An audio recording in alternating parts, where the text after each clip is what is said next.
Hello friends, இன்றைக்கி சூப்பராக ஒரு நம்ம இனிப்பு வகை தான் பார்க்க போகிறோம். என்னடா அதுன்னு யோசிக்கிறீங்களா? இந்த பாசிப்பருப்பு வச்சு தான் பண்ண போகிறோம். பாசிப்பருப்புன்னு சொல்லலாம், பச்சை பயிர்னு சொல்லலாம், எதுனாலும் சரி. ஒவ்வொரு ஊரில் ஒவ்வொரு மாதிரி சொல்லுவாங்க. நான் இந்த பச்சை பருப்பை பார்த்தா இன்றைக்கி சுழியம் பண்ண போகிறேன்.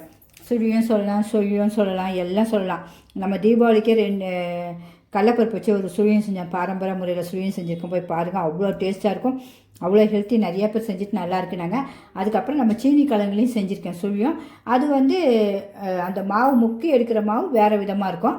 நம்ம கடலைப்பருப்பில் செஞ்சது வேறு விதமாக இருக்கும், இதில் செஞ்சது வேறு விதமாக இருக்க போகுது. இப்போ மேல் மாவு முக்கி எடுக்கிற மாவு ஒவ்வொன்றும் ஒவ்வொரு வித்தியாசம், ஒவ்வொன்றும் ஒரு டேஸ்ட்டு. உங்களுக்கு பிடிச்சிருந்தால் கண்டிப்பாக லைக் பண்ணுங்கள். என்னுடைய சேனலில் முதலாக பார்க்குறதா சிம்பா நியூ ஜெட் சேனலுக்கு சப்ஸ்கிரிப்ஷன் பண்ணிடுங்க ஃப்ரெண்ட்ஸு.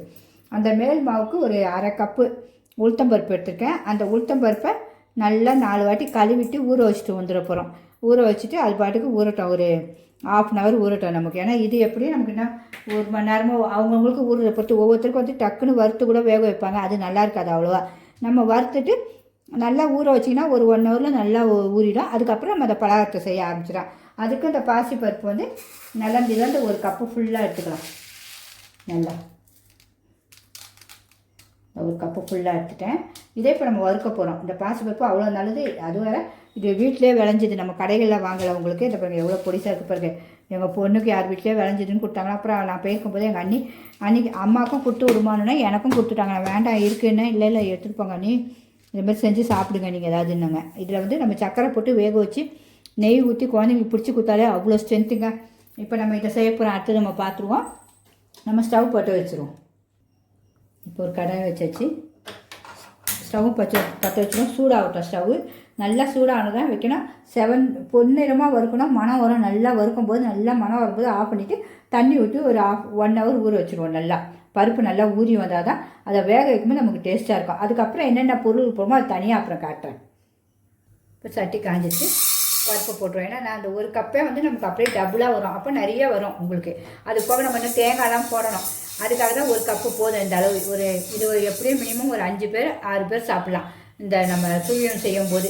அதுக்கு தான் நல்லா பொறுமையாக கைவிடாமல் செவந்து வரும்போது அந்த மனம் வரும் உங்களுக்கு. அப்போ அப்படிங்க சும்மா ஒவ்வொருத்தரும் அப்படியே வேக வச்சு சாப்பிடுவாங்க. அது வந்து வயிறு வலிக்கும் குழந்தைங்களுக்கு, இந்த ஜீரண சக்தி கோளாறுலாம் வரும். அதுக்காக தான் வேண்டாம். நம்ம வந்து செய்கிறத க்ளீனாக செஞ்சிடணும். நல்லா வறுத்துக்கிறது செய்யும்போது எந்த உடம்புக்கும் ப்ராப்ளமே வராது. மெயின் என்னுடைய சமையல் அதுதான் உங்களுக்கு. அதுமாதிரி இது வந்து நல்ல நார் சக்தி இருக்குது, உடல் எடையை குறைக்குன்றாங்க, எதிர்ப்பு சக்தி ஜாஸ்தி இருக்குது. அப்புறம் வந்து நம்ம எலும்பு தசையெல்லாம் வந்து வலுப்படுத்துது. அப்படிப்பட்டதை ஏன் விடுவாங்க, நிறைய விதமாக செஞ்சு சாப்பிட வேண்டியது. இதில் தோசை சுட ரொம்ப அருமையாக இருக்கும், எல்லாமே செய்யலாம். இப்போ நல்லா வறுத்தோன்னா பார்ப்போம். ஒரு 2 நிமிஷம் கழிச்சு. என்னுடைய சேனல் பிடிச்சதா கண்டிப்பாக ஒரு லைக் பண்ணிடுங்க ஃப்ரெண்ட்ஸ். நல்ல கலர் மாறிடுச்சு, மனமும் வந்துச்சு. இன்னும் ஸ்டவ் ஆஃப் பண்ண வேண்டியதான். அதான் கழுவி செய்யலைன்னு சொல்லாதீங்க. நல்லா வெள்ளை துணியில் வச்சு தொடச்சி எடுத்துருக்கேன், வேஷ்டி துணியில். இந்த இதுமாதிரி துணியில் நீங்களும் தொடச்சி எடுத்துருங்க. இதுமாதிரி வேஷ்டி துணியை தான் போட்டு தொடச்சி எடுத்துருக்கேன். இல்லைன்னா நம்ம காய வச்சு காஞ்சோட தான் நம்ம செய்யணும் இந்த வேலை. இது லேட்டாக ஆனதுக்காக தான் செஞ்சாச்சு. இப்போ இந்த தண்ணி இவ்வளோ தண்ணி வச்சுருக்கேன். இந்த தண்ணியில் அப்படியே போட்டுருவோம். அது பாட்டுக்கு ஊறட்டும், ஒரு 1 hour ஊறட்டும். நம்ம அதுக்கப்புறம் என்னென்னு பார்ப்போம். ஒரு தட்டு போட்டு மூடி வச்சுருவோம். அது பாட்டுக்கு ஊறணுன்னா 1 hour கழிச்சு நம்ம வேக வைக்கணும். நம்ம வந்து சுழியத்துக்கு வந்து பச்சை பயிரையும் நல்லா வறுத்து இந்த பாருங்கள் ஊற வச்சுட்டோம். நல்லா இந்த அளவுக்கு ஊறிக்கணும். 1 hour நல்லா ஊற வச்சா இப்படி கை வச்சா 2 நல்லா பிய்யணும் அந்த அளவுக்கு. அப்புறம் உளுத்தம்பருப்பும் ஒரு நம்ம அரை கப்பு எடுத்துருந்தாலும் அதையும் ஒரு 1/2 hour ஊற வச்சா நல்லா அந்த ஊறிச்சு பாருங்கள். இப்போ இதையும் நல்லா அரைச்சிட்டு வந்துடணும் நல்லா நைஸாக.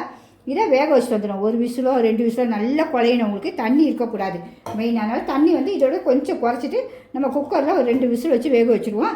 இதை மிக்சியில் நல்லா அரைச்சிடுவோம். அப்புறம் அதுக்கு என்னென்ன தேவைகளையும் நம்ம பார்த்துருவோம். அடுத்தது 1 கப்பு தேங்காய் எடுத்திருக்கேன். நம்ம எந்த கப்பில் எடுத்தோமோ பைத்தம்பருப்பு அதே கப்பில் தேங்காய். அப்புறம் வெல்லம் 3/4 கப்பும் போடலாம், 1 கப்பும் போடலாம். ஃபுல்லாக உங்களுக்கு அரை கப்பும் போடலாம். அவங்கவுங்க சுகருக்கு தக்க. ஒருத்தருக்கு இனிப்புக்கு கூட பிடிக்கும், ஒருத்தருக்கு குறைவு பிடிக்கும், ஒருத்தருக்கு நார்மலாக பிடிக்கும். அப்படி இனிப்பு மட்டும் நீங்கள் பார்த்து எடுத்து வச்சுக்கோங்க. அப்புறம் இதில் வந்து நம்ம இது வந்து வேறு வித்தியாசம். இதில் அரிசி மாவு போட போகிறோம். நம்ம பாரம்பரியத்தோட அரிசியும் ஊற வச்சு அரைச்சோம். இது வந்து இடியாப்பா மாவு. நம்ம அரிசி வச்சுருக்கோம் புட்டுக்கு இடியாப்பத்துக்கும், அந்த மாவு எடுத்து வச்சுருக்கேன். அதில் வந்து 1 ஸ்பூன் போட போகிறோம். அதனால் கொஞ்சம் எடுத்து வச்சுருக்கேன். அதில் வந்து நம்ம அரைச்சிட்டு 1 ஸ்பூன் போட்டு நல்லா அடிக்கணும். அப்போ நல்லா சூப்பராக வெளியே கிறிஸ்பியாக உள்ள நல்லா சாஃப்டாக இருக்கும். அப்புறம் சுக்கும் ஏலக்காவும் நுணுக்கி வச்சுருக்கோம், அது ஒரு அரை ஸ்பூன் எடுத்து வச்சுக்கோம். உப்பு ஒரு சிட்டியை, இன்னும் இதில் கொஞ்சம் தான் போடணும். இது சும்மா எடுத்து வச்சுருக்கேன். இவ்வளோ ஒரு சிட்டியை போட்டால் போடணும். உப்பு எல்லா சமையலுக்கும் போடுறது உப்பு மெயின். ஒரு சுட்டு நெய்யை வறுக்கிறதுக்கு வந்து இது நெய் ஒரு தேங்காய் வறுக்கிறதுக்கு நெய் ஒரு அரை ஸ்பூன் போல் நெய். ஏன்னா அந்த மணம் இருக்கும்போது சாப்பிடும் போது அவ்வளோ சுவையாக இருக்கும் உங்களுக்கு. அப்புறம் நம்ம சுழியம் செய்கிறதுக்கு மஞ்சத்தூள் ஒரு சிட்டிகை போட்டு கலப்போம். ஏன்னா எல்லாத்துக்குமே நம்ம கொஞ்சம் மஞ்சத்தூள் போடுவோம், கிருமி நாசினா. அதனால் அதுவும் எடுத்து வச்சுட்டேன். இப்போ நம்ம ஒன்றுனா செஞ்சிடுவோம். வேக வச்சுட்டு தேங்காய் வறுத்துட்டு உளுத்தம் பருப்பையாக அரைச்சிடுவோம். ரொம்ப சூப்பராக. என்னுடைய சமையல் பிடிச்சதா கண்டிப்பாக ஒரு லைக் பண்ணுங்கள் ஃப்ரெண்ட்ஸ். ஒவ்வொரு இதுவும் அவ்வளோ டேஸ்ட்டாக இருக்கும். எல்லாமே வீட்டுடைய பிறகு கெமிக்கல் ஐட்டமே இருக்காது பாருங்கள். எல்லாமே ஹெல்த்தியான ஐட்டம். பிள்ளைங்களுக்கு சின்ன குட்டீஸ்லேருந்து பெரியவங்களுக்கு விரும்பி சாப்பிடலாம். ஈவினிங் ஸ்நாக்ஸாகவும் கொடுக்கலாம், நீங்கள் காலையில் டிஃபனுக்காகவும் கொடுக்கலாம், எதுனாலும் கொடுக்கலாம் பிள்ளைங்களுக்கு. இப்போ நம்ம ஒன்றுனே முடிச்சிடுவோம். இந்த அளவு தான் தண்ணி வச்சுருக்கேன், அவ்வளோதான். இதிலே போதும் உங்களுக்கு.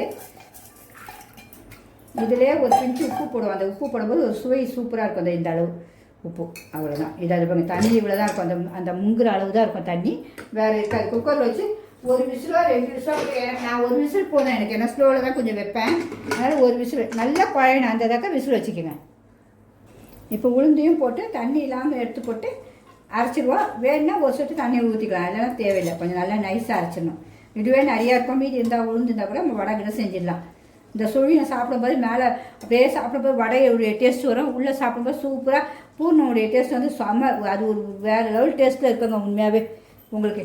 இதுலேயும் ஒரு பிஞ்சு உப்பு, ஏன்னா சுவை அந்த உளுந்துலையும் இருக்கணும் பார்த்திங்களா, அது மேலே சாப்பிடும்போது. அதுக்காக இப்போ உளுந்தையும் அரைச்சிடுவோம்.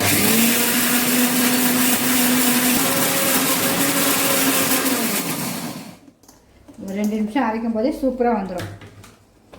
இந்த பாருங்க, மாவு இந்த புசு புசுன்னு வரணும் உங்களுக்கு.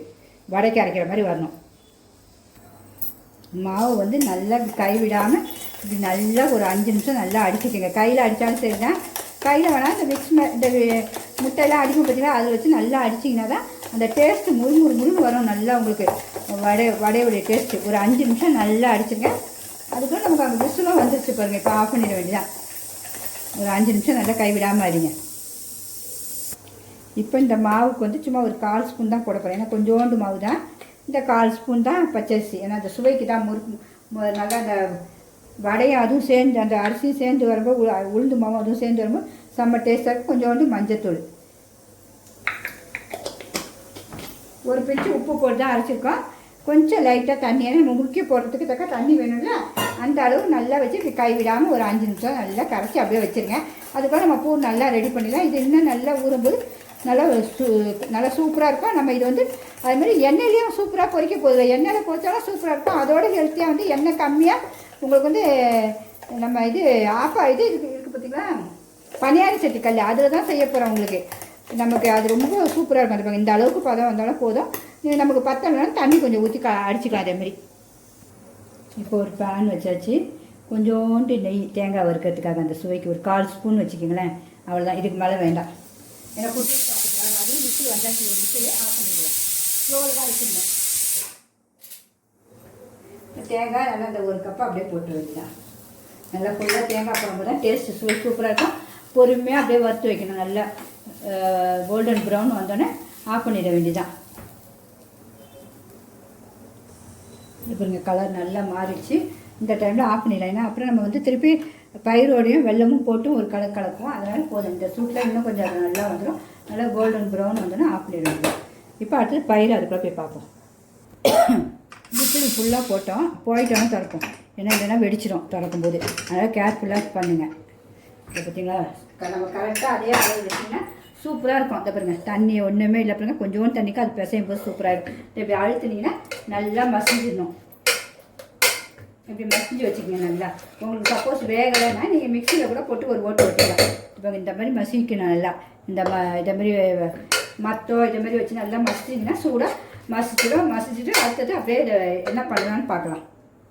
என்னுடைய சமையல் பிடிச்சிருந்தா கண்டிப்பாக ஒரு லைக் பண்ணிடுங்க ஃப்ரெண்ட்ஸ். எல்லாருமே நிறைய பேர் இப்போ லைக் பண்ணுறீங்க, ரொம்ப சந்தோஷமாக இருக்குது. அதுமாதிரி சப்ஸ்கிரிப்ஷன் பண்ணாலும் கண்டிப்பாக பண்ணிங்க. உங்கள் ஃப்ரெண்ட்ஸோட சப்ஸ்கிரிப்ஷன் பண்ண சொல்லுங்கள் ஃப்ரெண்ட்ஸ். திருப்பி ஸ்டவ் பற்ற வச்சு ஒரு பேன் வச்சுருவோம். சூடாகட்டும் 2 நிமிஷம். இப்போ சூடானோன்னா நம்ம நல்லா மசிச்சு வச்சுருக்கலாம் பச்சை பயிறு அது இதில் போட்டுருவோம். இன்னும் நமக்கு வேக வேக அது நல்லா குழஞ்சிரும். உங்களுக்கு இந்த அளவு இருந்தால் தான் சூப்பராக இருக்கும். பிள்ளைங்களுக்குலாம் வெறுமா நீங்கள் சர்க்கரை நெய் ஊற்றி கொடுத்தாலே செம்ம டேஸ்ட்டு, ஹெல்த்தி உங்களுக்கு.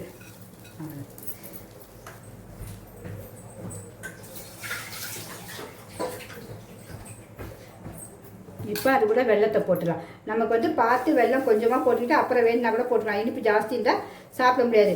உங்களுக்கு போடணும். ஒரு 2 நிமிஷம் அப்படியே நல்லா போட்டு மெல்ட் ஆகட்டும். உங்களுக்கு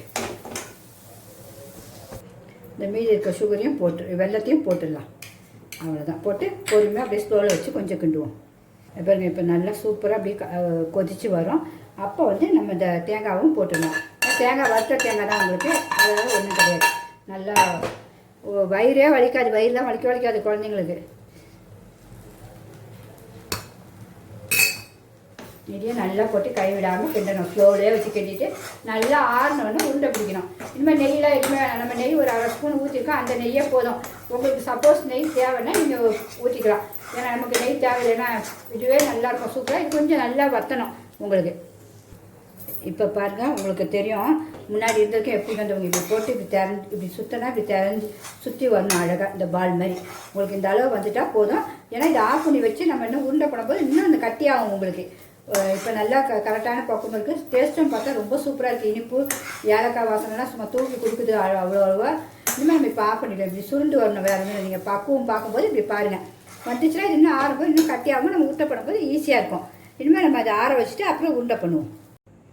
இது பாருங்க, நம்ம மாவு நம்ம கரைச்சி வச்சுட்டு உங்கள் அளவு காட்டினேன். அதில் வந்து நம்ம அந்த அரிசி மாவு ஒரு 1/4 ஸ்பூன் தான் எடுத்துருக்கோம். மீதி அப்படியே வச்சுக்கோங்க. சப்போஸ் கூட குறைச்ச வேணுன்னா நம்ம போட்டு கலந்துக்கலாம். நமக்கு அந்த இது பைண்டிங் ஒழுங்காக வரலன்னா அது பண்ணிக்கலாம். இந்த அளவுக்கு இருக்கணும். அந்த பாருங்க, இந்த அளவுக்கு இருக்கணும் உங்களுக்கு. இப்போ நம்ம இதையும் நல்லா ஆற வச்சுட்டோம். அந்த பாருங்க, இந்த அளவுக்கு இருக்கணும். கையில் ஒட்டவே ஒட்டாது உங்களுக்கு. நம்ம கரெக்டாக வேக வச்சு வெள்ளத்தெல்லாம் நல்லா கட்டி பண்ணி வச்சா இந்த அளவுக்கு இருக்கணும் உங்களுக்கு. வச்சு இப்போ நம்ம உருண்டை நமக்கு எந்த சைஸுக்கு சுழியம் வேணுமோ அந்த சைஸ்க்கு நம்ம ஊற்றி வச்சுக்கணும். இப்போ இந்த பாருங்க, நான் வந்து இப்போ வந்து நல்லா இந்த சைஸ்க்கு இருக்கேன்னா ஒன்று சாப்பிட்டாலும் அப்படி சும்மா திருப்தியாக இருக்கணும் உங்களுக்கு. அந்த மாதிரி எடுக்க போகிறேன் உங்களுக்கு. இந்த அளவு எடுத்திருக்கேன். இப்போ இப்படியே ஊற்றிட வேண்டியதான். உங்களுக்கு எண்ணெய் வேணாலும் எண்ணெய் வச்சுக்கோங்க. இதுக்கு எனக்குலாம் எண்ணெயே தேவைப்படாது. இந்த பாருங்க, இந்த அளவு எல்லாத்தையும் இப்படி ஊற்றிக்கணும். பிக்னஸ் பிள்ளைங்களுக்குனா நான் வேணால் சொல்லித்தரேன். சப்போஸ் உங்களுக்கு ஒட்டிச்சுனாம்மா நீங்கள் என்ன பண்ணுங்கள், இந்த இப்படி தேங்காய் எண்ணெய் கையில் வச்சுக்கோங்க. தேங்காய் எண்ணெய் ஹெல்த்து பார்த்தீங்களா. சும்மா ஒரு சொட்டு, இதை பார்த்தீங்களா, ஒரே ஒரு சொட்டு. அது இருந்தாலும் ஜாஸ்தி தான் இப்படி கீழே ஊற்றிங்க. இப்படி தடவிக்குங்க இவ்வளோ இப்படி எண்ணெயை. அப்புறம் உங்களுக்கு பூர்ணம் எந்த சைஸ் வேணுமோ அந்த சைஸ்க்கு இப்படி உருண்டை பண்ணி இப்படி எடுத்து உள்ளங்கையில் வச்சு நீங்கள் உருட்டினீங்கன்னா சும்மா அப்படியே அது உங்கள் பேச்சை கேட்கும். சூப்பராக நீங்கள் எப்படி உருட்டுறீங்களோ அப்படி உருப்படும். இதை பாருங்கள் என்ன சூப்பராக இருக்குது. இது வெறுமா பசங்க பார்த்தா அவ்வளோ காலியாகிடும் ஒரு செகண்டில். குட்டீஸ் பார்த்தா அதை மட்டும் பார்த்து உஷாராக பண்ணி உருட்டுங்க. இப்போ எல்லாத்தையும் இதேமாதிரி உருட்டி வச்சுருவோம். மாவு இவ்வளோ அழகாக வந்திருக்கு பாருங்கள். எவ்வளோ மாவு, ஒரு கப்புக்கு எவ்வளோ மாவு வந்துருக்கு பாருங்கள். நல்ல பெனிஃபிட்டு. நான் வந்து இது ஒரு ஃபேமஸான கடையில் நம்ம சென்னையில் தான் சாப்பிட்டேன். இது வந்து என்ன கடையாக இருக்கும், இப்போ ஒரு ஹோட்டலில் தான் சாப்பிட்டேன். ஃபேமஸ், அது ரொம்ப ஃபேமஸ் அந்த ஹோட்டல். அந்த ஹோட்டலில் எழுதி வச்சுருந்தாங்க போர்டு, உளுந்தும் அரிசி மாவுலையும் பூர்ணன்ட்டு பூர்ண கொழுக்கட்டை இது சுழியன்ட்டு. சரி, அதை வாங்கி சாப்பிட்டு பார்த்தா ரொம்ப சூப்பராக இருந்துச்சு. சரி நம்மளும் செஞ்சுருவோம் இதே இதுன்ட்டு இன்றைக்கி உங்களுக்கு செய்ய ஆரம்பிச்சிட்டேன். வேறு ஒன்றும் இல்லை. அது என்ன கடனோ இருக்கணும், நீங்கள் கொஞ்சம் கெஸ் பண்ணி சொல்லுங்கள் கண்டிப்பாக. இப்போ நம்ம வந்து பனியார செட்டு கல்லில் தான் உங்களுக்கு செஞ்சு காட்ட போகிறேன். ஏன்னா நம்ம எப்போவுமே எண்ணெயில் பிடிச்சிப்போம். இதில் எண்ணெயும் ரொம்ப ஆகாது, உடம்புக்கும் ரொம்ப ஹெல்த்தி. இப்படி எல்லா சைடும் எண்ணெய் ஊற்றிடுவோம் நம்ம ஃபஸ்ட்டு. குட்டி கடாயிலையும் உங்களுக்கு செஞ்சு காட்ட போகிறேன். ரெண்டுமே செஞ்சு காட்ட போகிறேன். உங்களுக்கு எது பிடிக்குதோ அதை செஞ்சு சாப்பிடுங்க. அதில் எண்ணெய் இருக்காது உங்களுக்கு அந்த பனியார் சட்டியில். இதில் வந்து எண்ணெய், நம்ம எண்ணெய் கடாயில் எண்ணெயே குடிக்காது நம்மளுடைய பலகாரம். அதுதான் மெயின். இப்போ நம்ம இந்த மாவு எடுத்துருவோம். இந்த ஒரு உருண்டையை போட்டுருவோம். இதில் அப்படியே டிப் பண்ணிக்கோங்க. இந்த இப்படி பண்ணாலே, உருண்டை பண்ணாலே உங்களுக்கு மேலே பண்ணாலே இப்படி வந்துடும். எல்லாத்துலேயும் இந்த வந்துருச்சா, இந்த அளவு வந்தோடனே இதை அப்படியே இன்னொரு ஸ்பூனை வச்சு இதில் அப்படியே இறக்கிடுங்க. அவ்வளோதான். இந்த பாருங்கள் என்ன சூப்பராக வந்துருச்சு. அதுமாதிரி இன்னும் அடுத்ததையும் போட்டுருவோம். இப்படி எல்லாத்தையுமே போட்டுருவோம். அதுலேயே போய் போட்டு வந்துடுவோம். ரொம்ப பொறுமையாக செய்யணும். இது கரெக்டான பக்குவம்னா உங்களுக்கு அழகாக அதில் வந்துடும். இது பாருங்கள், அவ்வளோதான். இந்த எண்ணெய் அப்படியே வந்து எல்லாம் வேகும். இது பார்த்து போடணும். போடும்போது கை எண்ணெய் தெரிச்சிடும். ரொம்ப கேர்ஃபுல்லாக பண்ணுங்க, ஏன்னா தெரிக்கும் உங்களுக்கு. இந்த அளவு அப்படி மெதுவாக வைக்கணும். எண்ணெய் அப்படியே வந்துடும் வெளியில். நம்ம அது வெந்தோடனே அடுத்தது மாற்றி போடணும். எல்லாமே கொஞ்சம் ஸ்லோவில் தான் செய்யணும் இதை. இப்போ அது வேகிறதுக்குள்ள இதையும் காட்டிடுறேன். உங்களுக்கு எந்த மாடல் பிடிச்சிருக்கோ அதில் செஞ்சுக்கிங்க. உங்களுக்கு இதனால் இப்படி மெதுவாக எண்ணெய் குடிக்கவே குடிக்காது நம்ம பலகாரத்தில். அதுதான் மெயின் உங்களுக்கு. சூப்பர். நம்ம இதை போடுறதுக்குள்ள அது அங்கே வெந்துடும். அப்புறம் போய் நம்ம மாற்றி போடலாம். அப்புறம் இது வெந்துடும் உங்களுக்கு. இந்த எல்லாம் கை கூட நீங்கள் பட தேவையில்ல. இப்படி ஸ்பூனில் வச்சு எடுத்து வச்சிங்கனாலே வந்துடும். ஏன்னா உளுந்து பார்த்திங்கன்னா உடனே பிடிச்சிக்கும். அவ்வளோதான். நம்ம மீதி இருந்தாலும் ஒரு தோசை கீசை அதில் எதாவது ஊற்றிக்கலாம். இவ்வளோதான். பொறுமையாக வெந்தோடனே மாற்றி போடுவோம், இல்லைன்னா ஒட்டிக்கும். இப்போ பாருங்கள், அப்படியே மெதுவாக அப்படியே மாற்றி போட்டுணும். உள்ளே சூப்பராக கிறிஸ்பியாக இருக்கும், வெளியே முருண்டு கதை பாருங்கள் என்ன சூப்பராக வந்துச்சு பாருங்கள். ஆனால் பொறுமையாக செய்யணும். அவசரமே படுத்தாலும் எண்ணெயே பிடிக்காது உங்களுக்கு. பார்த்தீங்கன்னா இது ஏன்னா வேகணும்ல மாவு உங்களுக்கு. உளுந்த மாவு வேகணும். உள்ளே இருக்க பூர்ணம் உங்களுக்கு ஆல்வேஸ் வெந்தது, அதனால் அது தேவையில்லை. இது பார்த்தீங்களா, இது எல்லாத்தையும் மாற்றி போட்டு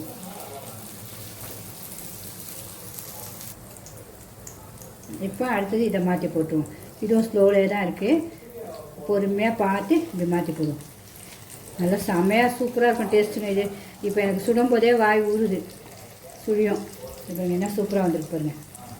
புசுன்னு வந்துருக்கு பாருங்கள் எண்ணெயில் போடும்போது உங்களுக்கு உளுந்து.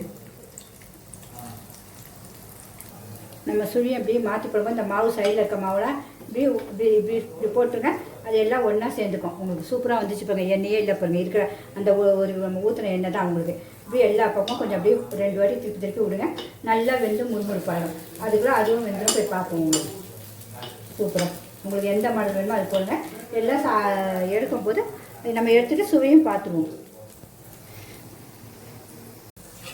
இப்போ எல்லாத்தையும் நம்ம எடுத்துருவோம். சுழியத்தை எல்லாத்தையும் எடுத்துருவோம். பாருங்கள், இந்த பாருங்கள் எப்படி இருக்குது பாருங்கள். எண்ணெய் இருக்கான்னு மட்டும் நீங்களே பாருங்கள். சுவை அவ்வளோ அட்டகாசமாக இருக்கும். அவ்வளோ டேஸ்ட்டு விடவே மிஸ் பண்ணாதீங்க. ஒன்றுமே நமக்கு க்ளீனாக வந்துடும். அவ்வளோதான். எவ்வளோ முறுவல் வேணாலும் வச்சுக்கலாம். இப்போ அதுக்குள்ளே அது ரெடி ஆகிடும். அதையே எடுத்துகிட்டு சுவை பார்த்துருவோம். பார்த்திங்கன்னா நம்ம சுழியும் சூப்பராக ரெடி ஆகிடுச்சு. டேஸ்ட்டு பார்ப்போமா? பாருங்கள், பிக்கும் போதும் உள்ளே அவ்வளோ ஸ்பாஞ்சாக இருக்கும், வெளியே முறுன்னு இருக்கும். உண்மையாகவே அவ்வளோ நம்ம உளுந்து வடை வெளியில் எப்படி சாப்பிடுவோம் அந்த டேஸ்ட்டுக்கு வரும். ஆவி பறக்குது பாருங்கள். சூப்பராக டேஸ்ட் பார்க்கவா?